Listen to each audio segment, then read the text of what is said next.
Espace TV, le 22h.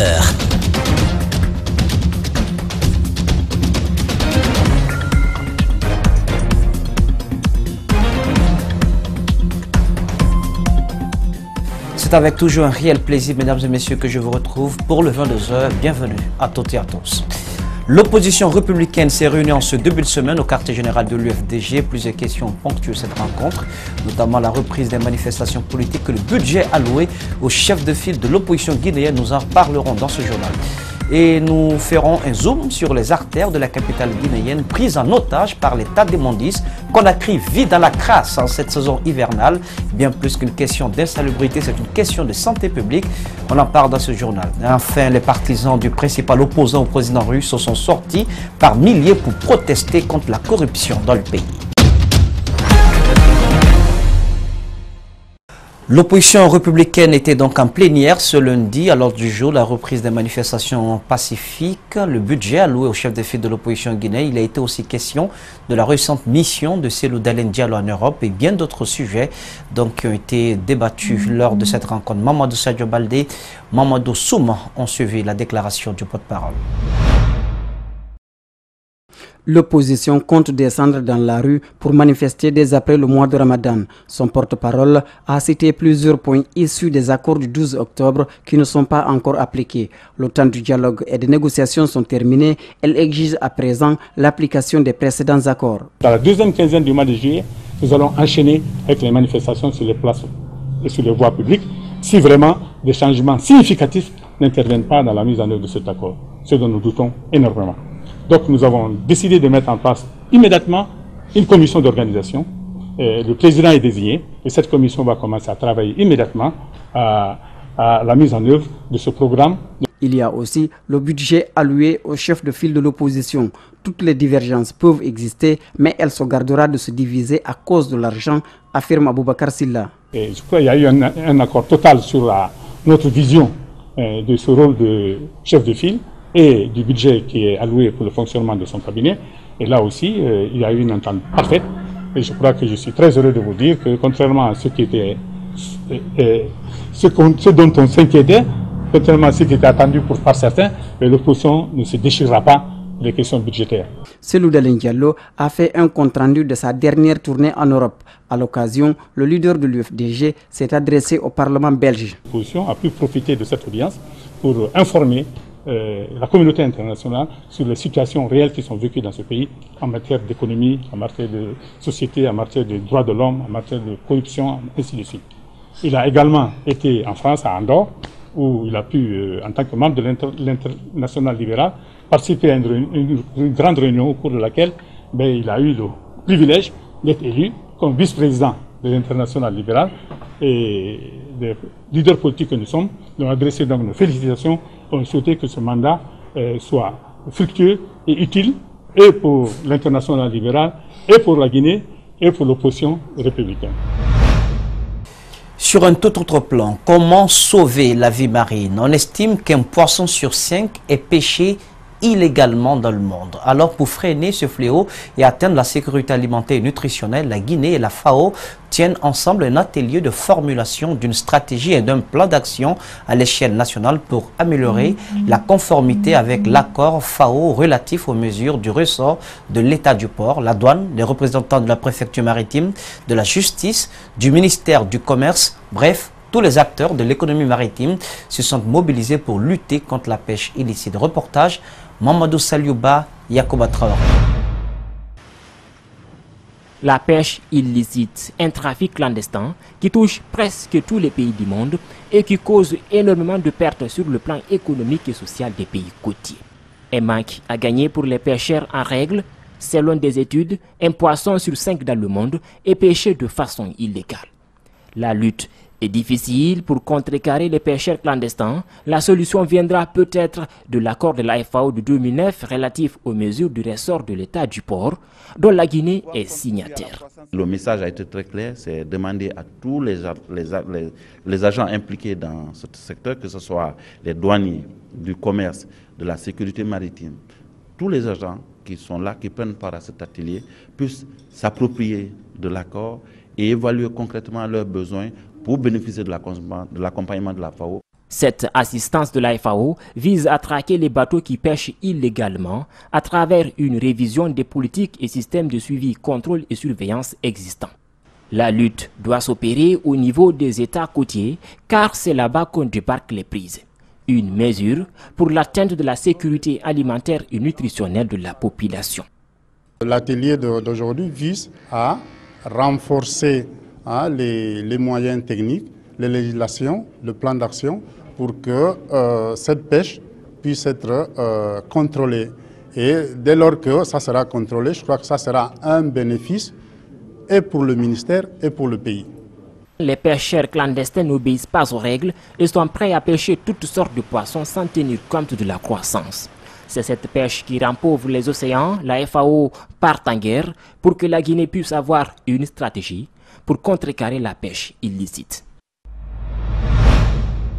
La croissance en Afrique subsaharienne se chiffre à 2,6% en 2017, c'est ce qu'a indiqué le Fonds monétaire international dans sa présentation du rapport sur les perspectives économiques régionales des pays au sud du Sahara. Pour comprendre les causes et les mesures structurelles face à cette situation économique, je vous propose cette synthèse signée Djibril Ba. C'est une présentation qui montre le tableau sombre des pays au sud du Sahara en matière de croissance. Le premier chapitre du document fait état à une insécurité alimentaire, une inflation non maîtrisée, la diminution du coût des emprunts, ce qui explique le ralentissement de la croissance dans ces États. Qu'est-ce qu'on peut faire au niveau de la Banque centrale pour essayer de stimuler la croissance et aller un petit peu au-delà de notre mandat habituel? Stabilité des prix, stabilisation du système financier. Je suis d'accord avec le directeur des études que la Banque centrale doit faire quelque chose. Pour le cas spécifique de la Guinée, les facteurs de détérioration sont visibles. Même si le pays est dans une période de reprise, il y a des efforts à fournir sur la politique intérieure et la prévention des chocs exogènes. Des réformes de structure qui ne vont pas sans la nécessaire reconversion des mentalités. Je me retrouve dans les années 70 parce qu'on parlait de ça, mais c'est toujours réel. S'agissant du secteur informel, le support qui a été présenté envisage également des mesures d'ajustement au visa des conséquences économiques des États concernés. Essentiellement, c'est d'avoir des mesures qui vont soutenir le développement de petites et moyennes entreprises. Et en faisant ça, ça aussi aide le secteur informel à se tourner à un secteur plus formel. Le seul constat qui se dégage, les perspectives de croissance en Afrique subsaharienne sont toujours dans une situation de faiblesse. Des agents de la sécurité et de la justice guinéens ont débuté en ce début de semaine une session de formation qui s'étalera sur 2 semaines au ministère de la Sécurité. Les participants, une trentaine, seront outillés au cours de cette formation sur la compréhension des mécanismes d'Interpol et le crime organisé en Guinée. Le compte-rendu est signé Malik Sangiana Kamara, Djibril Kabak Kamara. Cette formation de 30 officiers issus des différents services chargés de la sécurité des citoyens et de l'application de la loi est une initiative du ministère de la Sécurité qui s'est fixée pour objectif la réforme de son secteur. Abdul Kabele s'est dit confiant de voir un impact au sortir de cette formation de 2 semaines sur l'utilisation des outils d'Interpol. C'est un engagement qui a été pris dans le cadre de la réforme et la stratégie nationale d'action prioritaire a été élaboré en fonction de cet idéal-là, de cet engagement. Et cet engagement est soutenu par le président de la République. Je reste convaincu que dans les jours à venir, ce renforcement se concrétisera sur le terrain. 3 thématiques sont dispensées en 2 semaines. Il s'agit de la lutte contre le terrorisme, la lutte contre le blanchiment d'argent, trafic de drogue, du crime organisé et de l'utilisation des outils d'Interpol dans la recherche des mises en cause. Les acteurs nationaux impliqués dans la lutte contre toutes les formes de criminalité transnationale organisée, on les a tous mis ensemble pour que non seulement ils créent un réseau informel et qu'ils puissent se connaître et éventuellement collaborer pour renforcer mieux la lutte au niveau national et au niveau sous-régional. Il faut toujours préparer les hommes pour empêcher la commission de ces infractions, de ces attaques terroristes. Le Bureau central national d'Interpol, Conakry, se réjouit de la mise en œuvre de cette formation, même s'il reste confronté à quelques difficultés sur le terrain. Notre système de communication, ce qu'on appelle le I-24/7, qui est un système de communication mondial sécurisé, n'a pas connu d'extension. C'est-à-dire que dans ce système, il y a les 17 bases de données d'Interpol. Ces 17 bases de données doivent normalement être transportées et dans les frontières, et à l'aéroport de Conakry et au port de Conakry. Il n'y a pas un lecteur de passeport digne de ce nom au niveau de l'aéroport pour pouvoir détecter les personnes recherchées. Interpol, ou Organisation internationale de police criminelle, est une organisation internationale créée le 7 septembre 1923 dans le but de promouvoir la coopération policière internationale.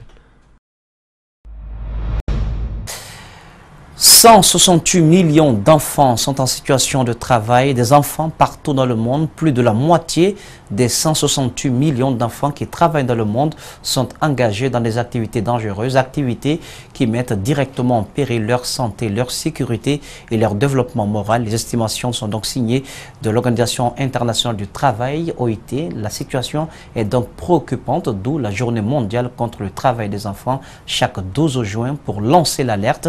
À l'occasion de cette journée dédiée donc aux enfants, notre rédaction s'est intéressée aux enfants qui se retrouvent confrontés à de sérieuses difficultés, mais qui redoublent de courage pour joindre le deux bouts. Un reportage donc signé Abdourahmane Ba, Amara Alexila.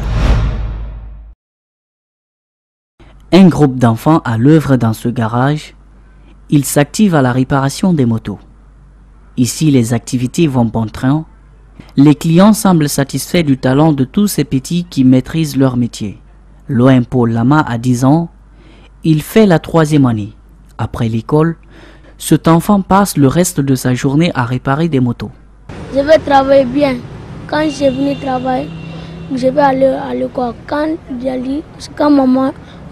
ma maîtresse a dit, l'école n'y en a pas, je vais venir ici. Aujourd'hui, des organismes comme l'Organisation internationale du travail dénoncent le travail des enfants à travers l'instauration de la Journée mondiale contre le travail des enfants depuis 2002 pour attirer l'attention de tous afin d'éliminer ce phénomène. Mamoudou Fofana, responsable de ce garage, trouve leur lutte fondée, mais il attache des valeurs qui le poussent à accepter les enfants dans son atelier. Pas les enfants restent dans la rue comme ça, faire le banditisme ou bien voler. Donc on préfère de les encadrer ici. Des fois c'est nous-mêmes qui finançons leurs études. Bon, donc c'est le seul moyen qu'on a pour aider l'État. Ils sont 4 enfants qu'il a choisi de garder. Aucun n'échappe à son contrôle. Il consacre aussi du temps à leur régularité effective à l'école. Des fois, je dis à madame ou bien maîtresse ou bien monsieur, si l'enfant va à l'école, il faut me dire. Si il étudie, il faut me dire. Si il n'étudie pas, moi-même je le suis. Je mets pression sur lui pour qu'il aille passer sur son avenir. De nos jours, plus de 168 millions d'enfants victimes du travail des enfants sont recensés à travers le monde. En attendant que les acteurs réunissent toutes les ressources pour mettre fin à cette pratique, en Afrique, elle reste monnaie courante dans toutes les sociétés. Les mérites de la mémorisation du Saint-Coran sont nombreux et des esprits brillants rivalisent d'ingéniosité pour apprendre par cœur chaque verset de ce livre saint. Et en Guinée, un concours national de mémorisation de lecture, d'interprétation et de culture générale est institué. Il est à sa 36e édition. Les lauréats de cette édition ont reçu des prix. Dans 3 rubriques, les lauréats ont été notés sur la base des critères précis de la mémorisation parfaite du Coran, le respect des règles de la lecture et la maîtrise de la voix. C'est un compte rendu signé Mariam Nabé et Ibrahim Assomo.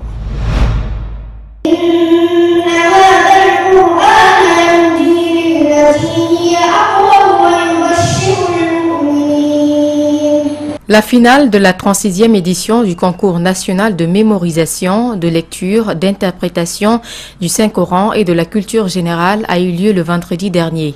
Ce lundi, les 5 premiers lauréats de chaque catégorie ont reçu leur prix au Palais du Peuple. Sur les 70 présents, 155 ont rempli les conditions de participation à ce concours. force est de reconnaître que cette édition a vu une forte présence des enfants de bas âge et des filles qui ont su se distinguer parmi les garçons. Ces lauréats ont été choisis sur la base de critères exigeants par des membres du jury bien aguerris et expérimentés. Chaque candidat est noté dans 3 rubriques.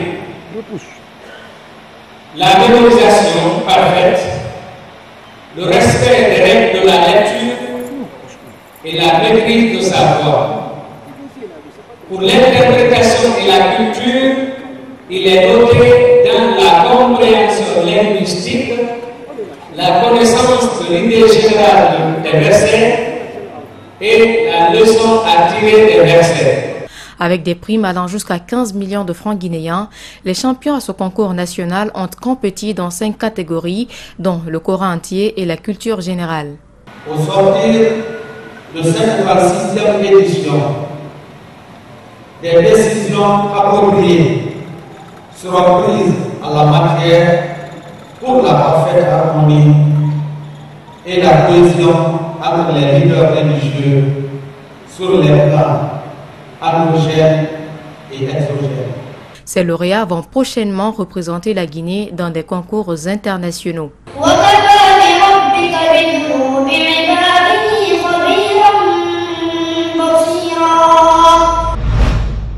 Dans le Kakandé, le programme d'appui à l'assainissement, l'hygiène et l'accès à l'eau potable se poursuit donc précisément à Bofa. Des localités viennent de bénéficier des stations d'hydropure et des toilettes modernes. Une technique efficace qui a été donc mise en place pour leur fonctionnement. C'est une initiative de Charente-Maritime, coopération de Bofa. Mamadou Kalisso commente les images de Salifo Lifo-Sissé. UNICEF et la Charente-Maritime volent au secours de la population de Bofa. Dans le cadre du projet Adduction à l'eau potable, des stations hydropures ont été installées aux abords des cours d'eau pour permettre aux citoyens d'accéder à cette denrée vitale.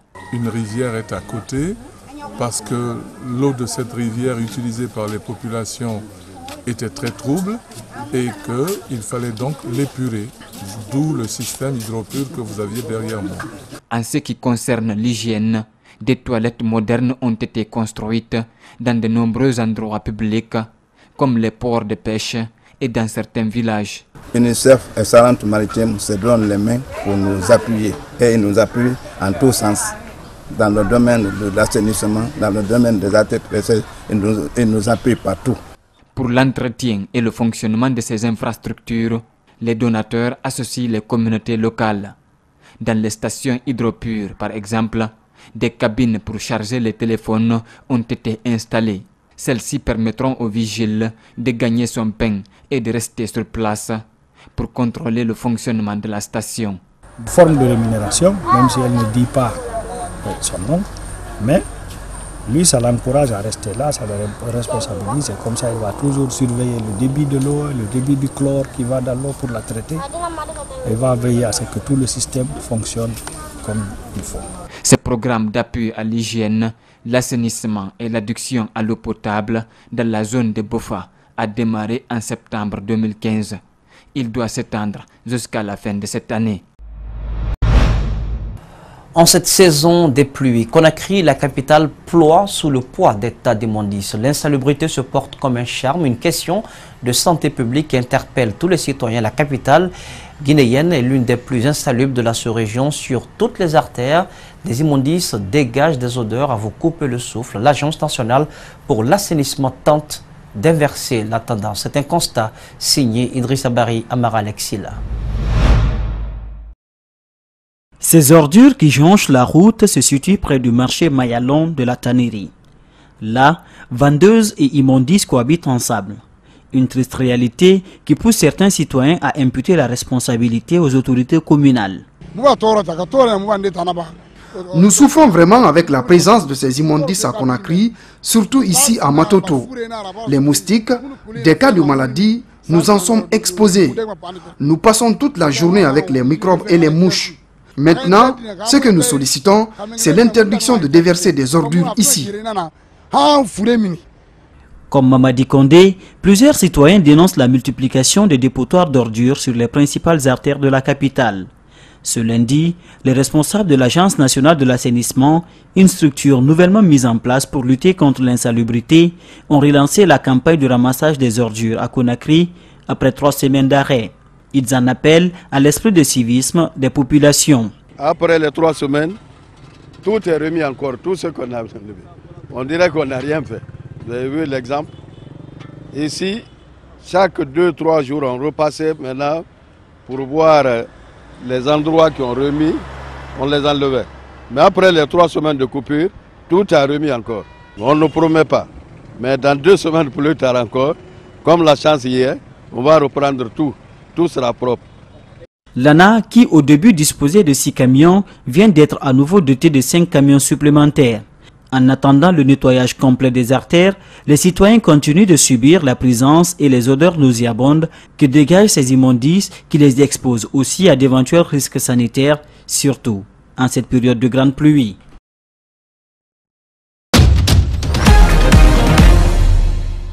Mesdames et messieurs, ainsi donc prend fin cette édition d'information. Le cadrage a été assuré pour vous par Abdelé Camara et Aboukor Yakourma. La régie assurée donc par Nalay Sidibé, le tour sous la supervision technique d'Ali Kaba. L'info c'est aussi sur espace-tv-guinée.info. Merci de votre aimable attention. Passez donc une excellente suite de programme. Notre compagnie sur Espace TV. Regardons mieux.